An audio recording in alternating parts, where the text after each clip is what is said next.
अभी हाल ही में ही 31 अक्टूबर 2025 में मध्य प्रदेश लोक सेवा आयोग के द्वारा एक विज्ञापन जारी किया गया था, जिसमें मध्य प्रदेश की जो प्राथमिक परीक्षा होती है उसके लिए था। तो उसके लिए हाल में ही सिलेबस का जो पाठ्यक्रम है वो जारी किया गया है। तो किस प्रकार से क्या रहेगा उसमें बताया गया है। इसमें कहा है कि पहला जो प्रारंभिक परीक्षा होगी OMR सीट आधारित होगी, दूसरी लिखित होगी और लास्ट में आपका साक्षात्कार होगा, जिसे इंटरव्यू कहते हैं। इसमें दो प्रश्न पत्र रहते हैं। प्रथम प्रश्न पत्र में 300 अंक का होगा और द्वितीय प्रश्न पत्र 300 अंक का होगा।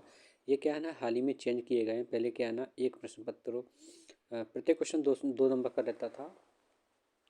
तो इस बार काफ़ी चेंज करके और इसमें मार्क्स मार्किंग कर दी है। देखो इसमें दे रखा है मार्क्स मार्किंग के बारे में कि आपको सही आंसर के लिए आपको एक क्वेश्चन के 3 नंबर दिए जाएंगे, वहीं आप गलत करते हैं तो 1 अंक काटा जाएगा। ठीक है ना। तो ये इस बार बदलाव किया गया है नेगेटिव मार्किंग के लिए। और इसमें दावे आपत्ति रहती है उसके लिए आपको 5 समय का ऑनलाइन समय दिया जाता है। इसका जो भी सिलेबस जारी किया गया वो देखते हैं। देखिए इसमें भारत का भूगोल, मध्य प्रदेश का इतिहास, संस्कृति, साहित्य, भारत का फिर भूगोल दे दिया। भारत का ये इतिहास है, मैं गलत बोल गया यहाँ पर। इसके अलावा मध्य प्रदेश का भूगोल, मध्य प्रदेश एवं भारत की संवैधानिक व्यवस्था, भारत एवं मध्य प्रदेश की अर्थव्यवस्था, और इसके अलावा विज्ञान, पर्यावरण और स्वास्थ्य, अंतर्राष्ट्रीय, राष्ट्रीय और मध्य प्रदेश की समसामयिक घटना, सूचना एवं संचार प्रौद्योगिकी, और अंतिम है आपकी मध्य प्रदेश की जनजातियाँ, विरासत, लोक संस्कृति और लोक साहित्य। ठीक है ना। ये प्रथम पेपर के लिए और द्वितीय पेपर के लिए देख लेते हैं। राज्य सेवा परीक्षा के लिए इसमें दे रखा है कि सामान्य अभिरुचि परीक्षण, जिसमें सारी चीज़ दे रखी है। इसमें 8 करीबन 8 तरह की चीज़ें बताई गई, जिसमें बोधगम्यता, जीवन शैली, इस प्रकार से। और इसमें नीचे टिप्पणी कहा गया कि 10वीं स्तर की जो भी चीज़ रहती है, क्लास 10वीं स्तर की पूछी जाएंगी। और इसी के अलावा इसमें नीचे जाएंगे तो ये इंग्लिश में दे रखा है आपका। इंग्लिश में आप देख सकते हैं जो इंग्लिश मीडियम से हो। अब आता है इसमें मुख्य परीक्षा के लिए 2026 में जो भी मुख्य परीक्षा रहेगी, तो इसमें दे रखा है कि प्रथम प्रश्न पत्र रहेगा इतिहास और भूगोल रहेगा इसमें। तो इसमें 150 पूर्णांक, 150 300 पूर्णांक रहेगा, 3 घंटे का रहेगा, हिंदी अंग्रेजी में रहेगा। द्वितीय प्रश्न पत्र में राजनीति और समाजशास्त्र रहेगा। तृतीय प्रश्न में अर्थशास्त्र और तकनीकी स्वास्थ्य रहेगा। चौथे पेपर में आपको दर्शन शास्त्र और उद्यमिकता रहेगी। पाँचवें में आपकी हिंदी रहेगी। छठवें में आपका निबंध रहेगा। ठीक है ना।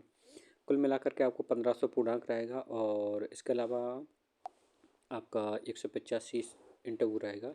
तो कुल मिला के 1685 का पूर्णांक रहेगा मेंस के लिए।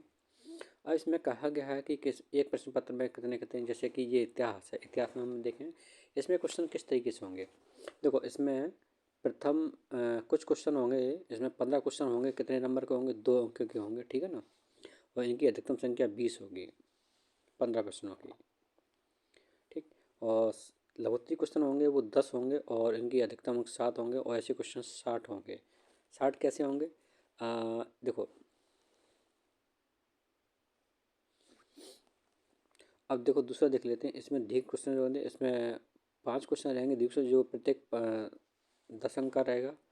तो इस प्रकार से ये 200 अंक प्रति प्रति प्रश्न की संख्या अधिकतम 200 होगी। शब्द संख्या बता रहा है यहाँ। एक क्वेश्चन कितने शब्द संख्या में लिखना है।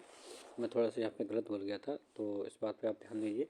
मतलब पहला क्वेश्चन है, जो 15 प्रश्न रहेंगे वो 2 अंक के हैं। उसमें कितनी शब्द संख्या लिखनी है? इसमें 20 लिखनी है। और लघुत्तरी वाले में 60 लिखनी है। और दीर्घ लघुत्तरी वाले में 200 लिखनी है। इस प्रकार के 30 प्रश्न पत्र 30 प्रश्न रहेंगे ए पार्ट में, ये आ वाले में। और 150 अंक का पूर्णांक रहेगा। देखो यहाँ पे देगा 150। इस प्रकार से सेम टू सेम दूसरा रहेगा, तो इसमें भी 150। तो यहाँ पे 150 मिला, कुल मिला के 300 पूर्णांक हो जाएगा। तो एक प्रश्न पत्र जो रहेगा सामान्य अध्ययन का, वो 300 पूर्णांक रहेगा 3 घंटे के लिए, हिंदी इंग्लिश में। तो इसी प्रकार के सभी पेपर रहते हैं। इसमें सभी पेपर दे रखा है। लेकिन इसमें देखें जो सामान्य हिंदी है वो 200 का पूर्णांक रहता है, 2 घंटे का रहता है। और चौथा पेपर जो अंतिम पेपर होता है निबंध का, वो 100 पूर्णांक का होता है और 2.5 घंटे का होता है। तो इसमें सभी प्रश्नों की तरीका दे रखा है, कौन सा प्रश्न किस तरीके से रहेगा वो दे रखा है। इसके अलावा इसमें सिलेबस पर देखते हैं। तो इसमें जो प्रथम प्रश्न पत्र था उसमें इतिहास में, तो इतिहास में क्या क्या रहेगा, इसमें 5 यूनिट दे रखी है, ये इतिहास का रहेगा। तो इसके अलावा भूगोल रहेगा, भूगोल में क्या क्या रहेगा, इसमें भी 5 यूनिट होंगी लगभग लगभग, अंतिम यूनिट जारी। फिर इसके अलावा दूसरा प्रश्न पत्र चालू होता है। दूसरा प्रश्न पत्र में इसमें भी 5 यूनिट रहेंगी, अंतिम यूनिट लास्ट में होगी जारी।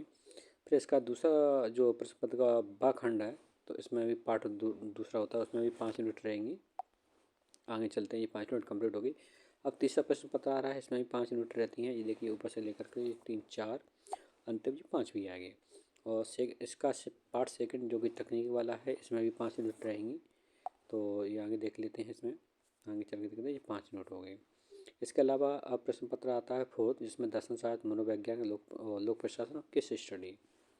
इसमें देख लेते हैं कि 3 यूनिट हैं। इसमें 4, 5 यूनिट है टोटल मिला के। इसमें भी इसका सेकंड भाग है, उसमें भी देख लेते हैं। उसमें भी कितने यूनिट है, इसमें भी 4 यूनिट दिखाई दे रही हैं। अंतिम नीचे लास्ट में जाके देखते हैं 5 यूनिट, इसमें 5 यूनिट है। अब हिंदी देख लेते हैं। ये हिंदी का है अंतिम में। तो हिंदी में देख लेते हैं ये क्या क्या दे रखा है। इसमें जिस तरीके से दे रखा है, इसमें रस, अलंकार, दोहा, शोर था और कई चीज़ें दे रखी, तत्सम वगैरह, कुल मिला के 200 प्रोग्राम का है। और अंतिम रहता है आपका निबंध का। तो इसमें निबंध दे रखा है, कौन कौन से निबंध रहेंगे, सारे निबंध आप पढ़ लीजिए। और इसके अलावा कुछ प्रपत्र वगैरह रहते हैं, वो भी दे रखे हैं। और प्रतिवेदन वगैरह हैं, वो भी दे रखे हैं। आप इनका इंग्लिश में भी देख सकते हैं। इंग्लिश में कैसा क्या रहेगा, इंग्लिश में दे रखा है पूरा। आप जो इंग्लिश मीडियम से इंग्लिश मीडियम में देख सकते हैं। तो इसलिए आप तैयार हो जाइए 2026 के लिए। प्री मेंस का सिलेबस जारी हो चुका है मध्य प्रदेश लोक सेवा आयोग के द्वारा। और आप समय बहुत कम है। इसका एग्ज़ाम अप्रैल में है, तो अभी से लग जाइए प्रारंभिक परीक्षा का। आज के लिए इतना ही।